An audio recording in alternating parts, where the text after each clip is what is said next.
ഉണ്ടാക്കാൻ വേണ്ടിയിട്ട് ഞാനിവിടെ 3 കപ്പ് പച്ചരിയാണ് എടുത്തിരിക്കുന്നത്. അപ്പോൾ പലരും എൻ്റെ അടുത്ത് ചോദിക്കാറുണ്ട് ഇത് പൊന്നി അരിയാണോ എന്നൊക്കെ ഉള്ളത്. നമ്മൾ അപ്പത്തിൻ്റെ അരി എന്ന് പറഞ്ഞ് നമുക്ക് വാങ്ങിക്കാൻ കിട്ടും കേട്ടോ.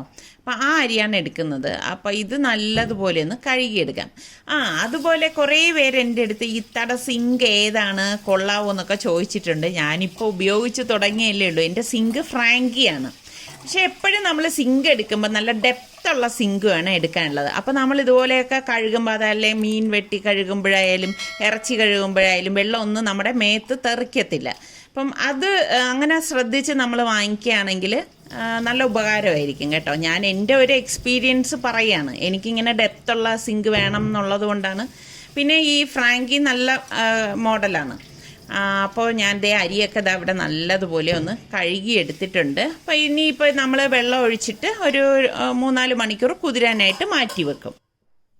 അപ്പോൾ ഇനിയിപ്പോൾ ഞാൻ ഇത് അരയ്ക്കാനായിട്ട് പോവുകയാണ്. അപ്പം ഞാനിത് 3 ബാച്ചായിട്ടാണ് അരച്ചെടുക്കുന്നത്. കാരണം അരി കുറച്ച് കൂടുതലുണ്ടായിരുന്നല്ലോ.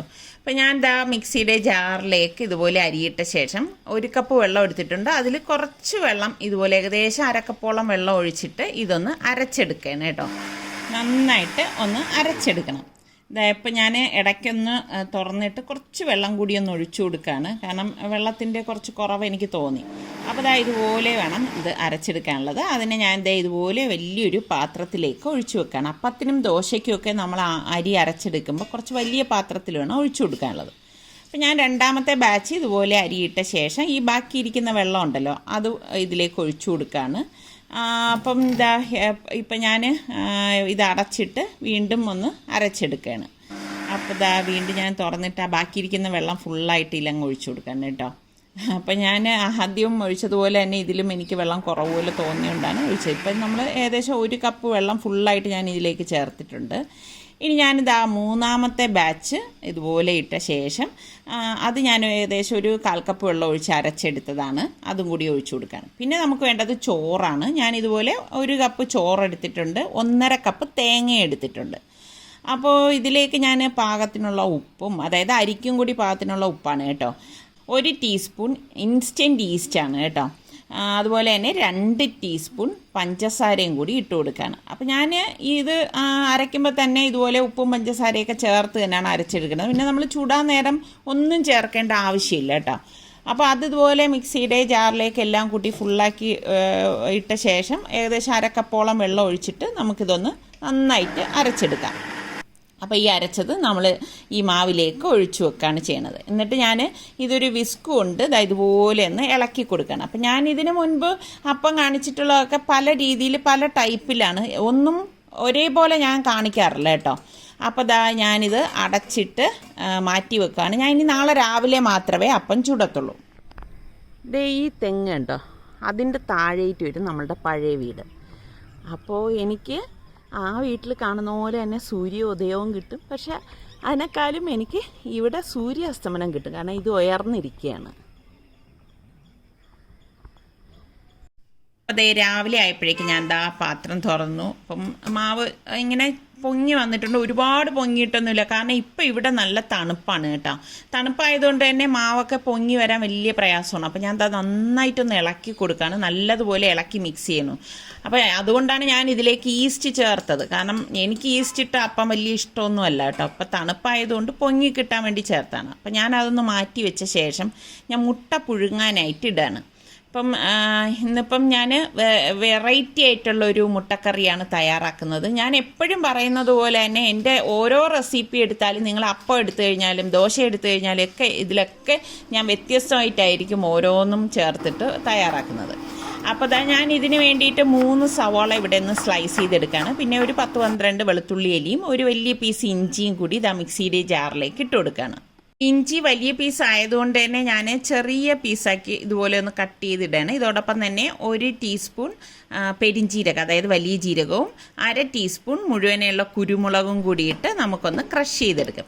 അപ്പോൾ ഇതിനു മുൻപ് ഞാൻ ജിഞ്ചർ ഗാർലിക് പേസ്റ്റ് ഇട്ടിട്ടാണ് ഓരോന്ന് ചെയ്യണത്. അപ്പോൾ ഇപ്പം എനിക്ക് അതിനുള്ള സമയം കിട്ടുന്നില്ല. അതുകൊണ്ടാണ് ഇപ്പം ഇങ്ങനെ എടുക്കുന്നത്. അപ്പം നമ്മളുടെ ന്യൂട്രിയോൺ കടായി ഞാൻ അടുപ്പത്തേക്ക് വെച്ചിട്ടുണ്ട്. ഇതിലേക്ക് 2 ടേബിൾ സ്പൂൺ വെളിച്ചെണ്ണ ഒഴിച്ചിട്ട് 1 ടീസ്പൂൺ ഉലുവയും 1/2 ടീസ്പൂൺ കടുകും വറ്റൽമുളക്, കുറച്ച് ഗ്രാമ്പൂ, പട്ട, ഇത്ര ഇട്ട ശേഷം നമ്മൾ ഈ ചതച്ച് വെച്ചിരിക്കുന്ന ഇഞ്ചി വെളുത്തുള്ളി കൂട്ടുണ്ടല്ലോ അതും കൂടി ഇട്ടിട്ട് നല്ലതുപോലെ ഒന്ന് വഴറ്റി കൊടുക്കും. അതായത് അത് ഈ വെളിച്ചെണ്ണയിൽ കിടക്കുമ്പോൾ തന്നെ നല്ല ഒരു മണം വരുന്നുണ്ട്. ഇതിലേക്ക് നമ്മൾ സ്ലൈസ് ചെയ്ത 3 സവാള ഇതുപോലെ ഇട്ട് കൊടുക്കും. ഇട്ട് കൊടുത്ത ശേഷം കുറച്ചധികം കറിവേപ്പിലയും കൂടി ഇട്ടിട്ട് നമുക്കിതൊന്ന് വഴറ്റിയെടുക്കാം. അപ്പോൾ എൻ്റെ അടുത്ത് പലരും ഇപ്പോൾ ഈ അടുത്ത് ചോദിച്ചു, ഇപ്പോൾ രാവിലെ എഴുന്നേക്കാറില്ലേ, പ്രഭാതം കാണുന്നില്ലല്ലോ എന്ന്. അതൊരു 10-36 പേര് ലൈക്ക് ചെയ്യുകയും ചെയ്തിട്ടുണ്ട്. അപ്പോൾ എനിക്ക് പറയാനുള്ളത് വെച്ചാൽ ഞാൻ രാവിലെ തന്നെ അന്നും ഇന്നും എപ്പോഴും എഴുന്നേൽക്കുന്ന ആൾ തന്നെയാണ്. പക്ഷേ പ്രഭാതം ഇപ്പം ഞാൻ നോക്കുമ്പോൾ, ഇപ്പം ഞാൻ പറഞ്ഞില്ലേ ക്ലൈമറ്റ് വല്ലാതെ തണുത്തിരിക്കുന്നത് കാരണം ആകാശത്തേക്ക് നോക്കുമ്പോഴേക്ക് ആകെ ഒരു കാഴ്ചകൾ, അതായത് നല്ല കാഴ്ചകൾ വേണ്ടേ നിങ്ങളിലേക്ക് എത്തിക്കാനായിട്ട്. അങ്ങനെ ഒരു നല്ലൊരു പ്രഭാതം ഞാൻ കാണുന്നില്ല. അതുകൊണ്ട് മാത്രമാണ് ഞാനിപ്പോൾ പ്രഭാതം കാണിക്കാത്തത് കേട്ടോ, അല്ലാതെ ഞാൻ എഴുന്നേൽക്കാത്തത് കൊണ്ടൊന്നും അല്ല. അപ്പോൾ നല്ല പ്രഭാതം വരുമ്പോൾ തീർച്ചയായിട്ടും നിങ്ങളുമായിട്ട് ഞാൻ ഷെയർ ചെയ്യാം. അപ്പോൾ ഞാൻ ഇതിനിടയ്ക്ക് ഉപ്പും പച്ചമുളകൊക്കെ ഇട്ടിട്ടുണ്ടായിരുന്നു. ഇതിലേക്ക് ഒരു പിടി കാഷ്നട്ടും കൂടി ഇട്ട് കൊടുക്കുകയാണ്. ഇതൊക്കെ ഇട്ടിട്ട് നമ്മൾ വഴറ്റിയെടുക്കുമ്പോൾ ഒരു പ്രത്യേക ടേസ്റ്റാണ്. പിന്നെ ഏകദേശം 1.5 കപ്പ് നല്ല തിളച്ച വെള്ളം ഞാൻ ഇതുപോലെ ഒഴിച്ചു കൊടുക്കും. ഒഴിച്ചു കൊടുത്തിട്ട് ഇതുപോലെ ഒന്ന് ഇളക്കി കൊടുക്കും. അപ്പോൾ ഇങ്ങനെ ഈ വെള്ളത്തിൽ കിടന്ന് ഈ സവാള റെഡിയായി വരാൻ വേണ്ടിയിട്ട് നമുക്ക് ഒന്ന് അടച്ചു വെക്കണം. 1-2 മിനിറ്റ് കഴിഞ്ഞ ശേഷം അടപ്പ് മാറ്റിയിട്ട് നമുക്കിതിലേക്ക് 1/2 ടീസ്പൂൺ മഞ്ഞൾപ്പൊടിയും 3 ടീസ്പൂൺ കാശ്മീരി ചില്ലി പൗഡറും, ഈ മുളകിന് അധികം എരിവൊന്നുമില്ല കേട്ടോ, എന്നാൽ നല്ല കൊഴുപ്പായിരിക്കും, 2 ടീസ്പൂൺ മല്ലിപ്പൊടിയും 1 ടീസ്പൂൺ ഗരം മസാല പൊടിയും കൂടി ഇട്ടിട്ട് നന്നായിട്ടൊന്ന് ഇളക്കി കൊടുക്കാം. അപ്പോൾ ഇതിപ്പോൾ ഇതാ കണ്ടോ, നമ്മൾ വെച്ചിരിക്കുന്ന ആ വെള്ളമൊക്കെ ഏകദേശം ഒന്ന് വറ്റി വന്നിട്ടുണ്ട്. ഈ ഒരു ഇതിൽ കിടന്നിട്ട് തന്നെ ഈ പൊടികളൊക്കെ നല്ല ഒരു പരുവത്തിൽ വരും. ഒന്ന് മൂടി വെച്ച് കൊടുക്കണം കേട്ടോ. വീണ്ടും ഞാൻ ഒരു 2 മിനിറ്റ് അത് മൂടി വയ്ക്കും. ഈ സമയം കൊണ്ട് പുഴുങ്ങിയ മുട്ട ഞാനൊന്ന് വരഞ്ഞു കൊടുക്കുകയാണ്. ഞാൻ മുട്ടയെ തലങ്ങും വിലങ്ങും ഇതുപോലെ ഒന്ന് വരഞ്ഞെടുക്കുകയാണ് കേട്ടോ. ഇങ്ങനെയൊക്കെയാണ് ഞാൻ ഓരോ കാര്യങ്ങൾ ചെയ്യണത്. എല്ലാം ഞാൻ പറഞ്ഞില്ലേ ഒരേപോലെ ഒന്നും ചെയ്യാറില്ല. അപ്പോൾ മുട്ടയെ എങ്ങനെയൊക്കെ ഞാൻ വരഞ്ഞെടുക്കാവോ അങ്ങനെയൊക്കെ വരഞ്ഞെടുക്കുകയാണ്. അപ്പം മസാല ഉള്ളിലേക്ക് കിടക്കാൻ ഇത് സഹായിക്കും. അപ്പം നിങ്ങൾക്ക് എങ്ങനെയാണോ ഇഷ്ടം ആ രീതിയിൽ നിങ്ങൾ വരഞ്ഞെടുത്താൽ മതി കേട്ടോ. അപ്പോൾ ഞാൻ ഇവിടെ മുട്ടയെല്ലാം വരഞ്ഞെടുത്തിട്ടുണ്ട്. അപ്പോൾ അത് അടപ്പ് മാറ്റിയപ്പോൾ നല്ല ഒരു കളറും മണവും ഒരു പറഞ്ഞറിയിക്കാൻ പറ്റത്തില്ല കേട്ടോ. നല്ല അടിപൊളി ആ ഒരു വല്ലാത്തൊരു മണമാണ് ഇതിന്. അപ്പോൾ നല്ലതുപോലെ ഇളക്കി കൊടുത്ത ശേഷം ഞാൻ മുട്ട എല്ലാം ഇതിലേക്ക് ഇട്ട് കൊടുക്കുകയാണ്. ഇട്ട് കൊടുത്ത ശേഷം അതിൻ്റെ തല വഴി ഇതുപോലെ മസാലക്കൂട്ട് കോരി ഒഴിക്കും. അപ്പോൾ നല്ല അടിപൊളി മുട്ടക്കറി ഇവിടെ റെഡിയാണ്. അപ്പോൾ ഈ രീതിയിൽ ട്രൈ ചെയ്യാത്തവർ ട്രൈ ചെയ്ത് നോക്കണം കേട്ടോ. സൂപ്പർ ടേസ്റ്റാണ് കേട്ടോ, ഞാൻ വെറുതെ പറയുമല്ല. അപ്പോൾ വേണമെങ്കിൽ നിങ്ങൾ കുറച്ച് കറിവേപ്പിലയും കൂടി നിങ്ങൾക്ക് ഇതിലേക്ക് ഇട്ട് കൊടുക്കാം. അപ്പം നമ്മളുടെ അപ്പം ഞാൻ തയ്യാറാക്കാൻ പോവാണ്.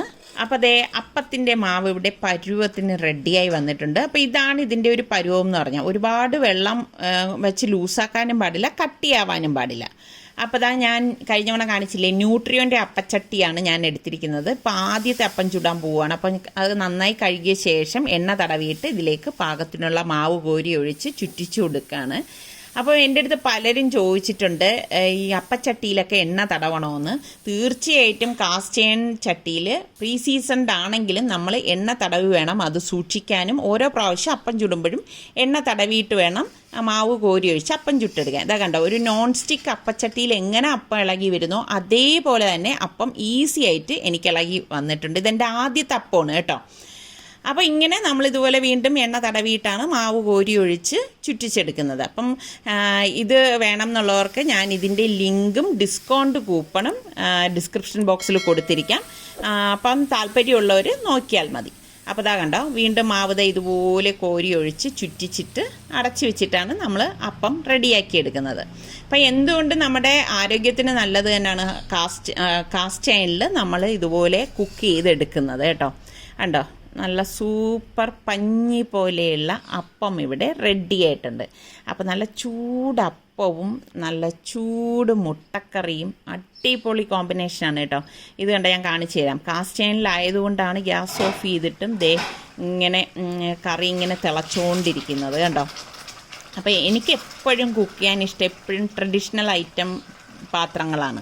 അപ്പോൾ ഇരുമ്പ് ചട്ടി അതുപോലെ മൺചട്ടി ഇങ്ങനെയൊക്കെയുള്ള ഇതാണ് എനിക്ക് ഏറ്റവും ഇഷ്ടം. അപ്പോൾ നിങ്ങളുടെ എല്ലാവരുടെയും എൻ്റെ അടുത്തുള്ള സംശയമൊക്കെ മാറിക്കാണുമെന്ന് വിശ്വസിക്കുന്നു. അപ്പോൾ നമ്മളുടെ ചാനൽ ഇനിയും സബ്സ്ക്രൈബ് ചെയ്യാത്ത ആരെങ്കിലും ഒക്കെ ഉണ്ടെങ്കിൽ നിങ്ങൾക്ക് ചാനൽ ഇഷ്ടപ്പെട്ടാൽ സബ്സ്ക്രൈബ് ചെയ്യാനും ലൈക്ക് ചെയ്യാനും ലിങ്ക് ഷെയർ ചെയ്യാനൊന്നും മറന്നു പോരുതേ. അപ്പോൾ ഞാൻ ചൂടോടുകൂടി തന്നെ ഇത് അനുസരിക്കുക കപ്പവും മുട്ടക്കറിയും കഴിക്കാനായിട്ട് കൊടുക്കുകയാണ്. അതെ, വഴിയോര കടകളിൽ കിട്ടുന്ന അല്ലേ, അതായത് ഹാഷ് ബൂഷ് അല്ല, ചായക്കട. നമ്മൾ ഈ യാത്ര ചെയ്യുമ്പോൾ നമുക്ക് അങ്ങനെ വലിയ കടയൊന്നും കാണത്തില്ല. ഇങ്ങനത്തെ കടകളിൽ നിന്ന് കഴിക്കും. നമ്മള് ആലപ്പുഴയൊക്കെ പോയപ്പോ ലാസ്റ്റ് കഴിച്ച ഓർമ്മ മുട്ടക്കറിയും കഴിച്ചു. അതുപോലത്തെ നമ്മൾ മിക്കവാറും ഇങ്ങനെ യാത്ര ചെയ്യുമ്പോഴേക്ക് രാവിലെ ആഹാരം കഴിക്കാൻ നേരമ്പോൾ മിക്കവാറും മുട്ടക്കറി ആയിരിക്കും, അല്ലെങ്കിൽ കടലക്കറി അല്ലേ. അത് ശ്രദ്ധിച്ചിട്ടുണ്ട്. ഇങ്ങനത്തെ കടകളിൽ പോലും രാവിലെ നമ്മൾ എന്തുണ്ടെന്ന് ചോദിച്ചാൽ പണ്ടൊക്കെ അവര് പറയും ഉരുളക്കിഴങ്ങ് കറി, മുട്ടക്കറി, കടലക്കറി എന്ന് പറയും. ഇപ്പൊ അങ്ങനെയല്ല പറയണ, ബീഫ്, ചിക്കൻ, പൊറോട്ട എന്ന് പറയും. അത് നല്ല ചൂടോടുകൂടി കഴിക്കണം. അപ്പോൾ നിങ്ങൾ ട്രൈ ചെയ്യാത്തവർ ഈ രീതിയിൽ ട്രൈ ചെയ്ത് നോക്കണം. ഇത് നമ്മളെ വീട്ടിൽ നമ്മൾ ഇടയ്ക്കിടയ്ക്കൊക്കെ ഇതുപോലെയൊക്കെ ഉണ്ടാക്കണതാണ്. പിന്നെ ഞാൻ ഇവരൊക്കെ ടേസ്റ്റ് ചെയ്യുമ്പോൾ എങ്ങനെയുണ്ട് എന്ന് ചോദിക്കുന്നതെന്ന് വെച്ചാൽ അവരുടെ അഭിപ്രായം നിങ്ങളിലേക്ക് എത്തിക്കാൻ വേണ്ടിയിട്ടാണ് കേട്ടോ.